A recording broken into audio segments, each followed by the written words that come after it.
Patricia Poupard, elle aussi, reconnaît son enfant sur les insoutenables photos diffusées en Hollande et en Suisse.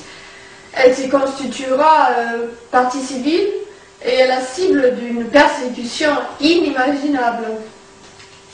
Comment vous êtes-vous aperçu que votre fils était concerné par les fameux CD-ROM de Zandvoort et donc était victime de ce réseau?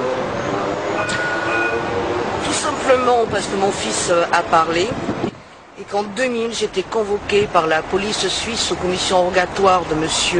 Bertossa à visionner le 14 juillet 2000 avec d'autres françaises le CD-ROM Ulrich à l'hôtel de police de Genève, où mon fils s'est reconnu et où je me suis reconnu. Votre fils y apparaissait photo, film, sous quelle forme? Et quelle gravité y avait-il? Alors, photo, oh ben je suis désolé, on appelle ça de la torture. On appelle ça de la torture. On a dilaté comme ça, excusez-moi, sur un enfant de 3 ans et demi, 4 ans et demi, c'est de la torture. Il est avec monsieur Alain Flèche. Qui est son père? Qui est son père. Quel rôle a-t-il, monsieur Alain Flèche, dans cette sombre histoire? Son fils l'a accusé. Il y avait d'autres personnes en même temps. Son fils l'a accusé d'avoir abusé sexuellement de lui? Tout à fait. En clair, vous accusez principalement, si j'ai bien compris, monsieur Alain Flèche, oui, son père légitime, oui, d'avoir violé votre enfant et de l'avoir prostitué. À la suite de cela, il y a eu des enquêtes en France, ordonnées d'ailleurs à l'époque par madame Guigou, ministre de la Justice, qui a menti honteusement à la presse en disant qu'elle n'avait pas les CD-ROM alors qu'elle les avait depuis un an. Et depuis, je me bats. J'ai quitté le territoire français en 2001, en mars 2001. Parce que je perds depuis 1997 toutes les procédures sur Bordeaux par la juge des affaires familiales, qui est madame Isabelle Loumaigne-Bruat, et par la cour d'appel de Bordeaux. Donc par de fortes pressions en mars, samedi mars 2001, et par des menaces, j'ai quitté la France avec mon enfant pour le protéger. Quel âge avait-il?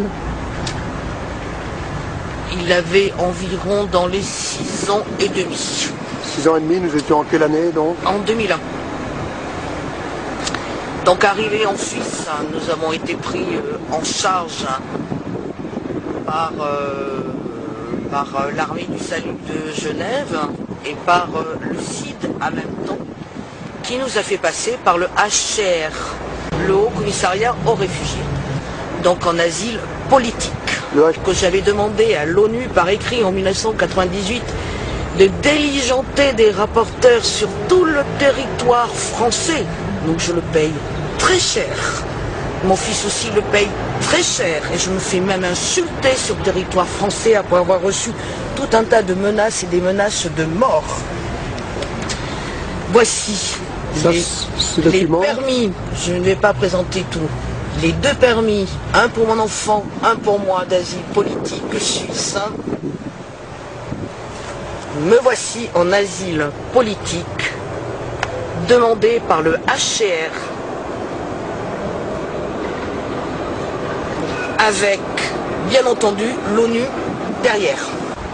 Nous avons été arrêtés sur le territoire suisse le 1er avril 2004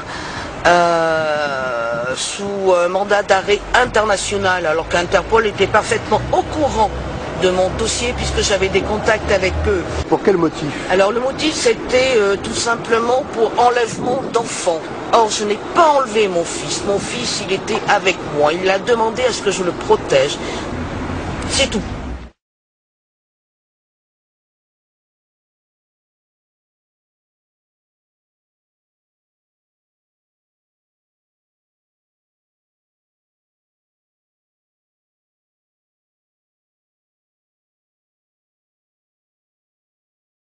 Combien de prisons avez-vous fait?